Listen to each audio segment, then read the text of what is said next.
Video viral, বনানীতে Jubodal নেতার নেতৃত্বে হোটেলে ঢুকে নারীদের উপর হামলা। বনানী থানা যুবদলের আহ্বায়ক মনির হোসেনের নেতৃত্বে একদল ব্যক্তি গতকাল বুধবার রাতে জাকারিয়া হোটেলে ঢুকে নারীদের উপর হামলা চালায়।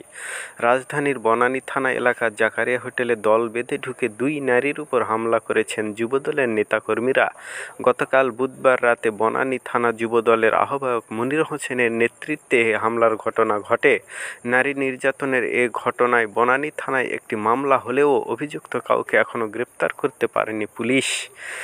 এ ঘটনার একটি ভিডিও সামাজিক যোগাযোগ মাধ্যম ফেসবুকে ছড়িয়ে পড়েছে। তাতে দেখা গেছে শাড়ি পরা এক নারী হোটেলটির সিঁড়ি দিয়ে দৌড় দিয়ে নামছেন।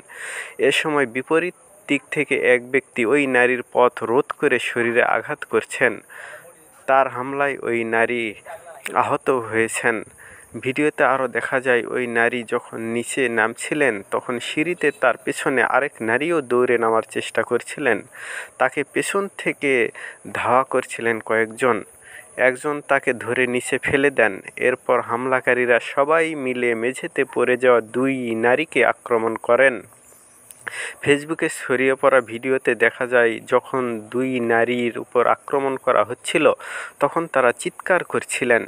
দীর্ঘক্ষণ চিৎকারের সময় শুরুতে যারা আক্রমণ করছিলেন তাদের কেউ কেউ ভিডিওটির সীমানার বাইরে চলে যান, আবার নতুন করে কয়েকজন আক্রমণ করেন।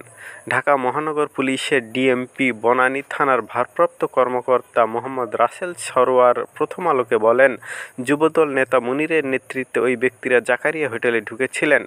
এ ঘটনায় হোটেল কর্তৃপক্ষ অভিযুক্ত ব্যক্তিদের বিরুদ্ধে গতকাল রাতেই একটি মামলা করেছে। এ ঘটনার ভিডিও ফেসবুকে ছড়িয়ে পড়ার পর নিন্দার ঝড় উঠেছে। অভিযুক্ত যুবদল নেতাকে গ্রেপ্তার এবং তার বিরুদ্ধে রাজনৈতিক ব্যবস্থা না নেওয়ার সমালোচনা করেন অনেকে। এ পরিস্থিতিতে আজ বৃহস্পতিবার রাত 8টার দিকে মনির হোসেনকে প্রাথমিক সদস্য পদ থেকে বহিষ্কার করা হয়। যুবদলের সেই সংবাদ বিজ্ঞপ্তিতে বলা হয়েছে, বহিষ্কৃত নেতাদের কোনো ধরনের অপকর্মের দায়-দায়িত্ব দল নেবে না। যুবদলের সব পর্যায়ের নেতাকর্মীদের তার সঙ্গে সাংগঠনিক সম্পর্ক ত্যাগ করার আহ্বান জানান।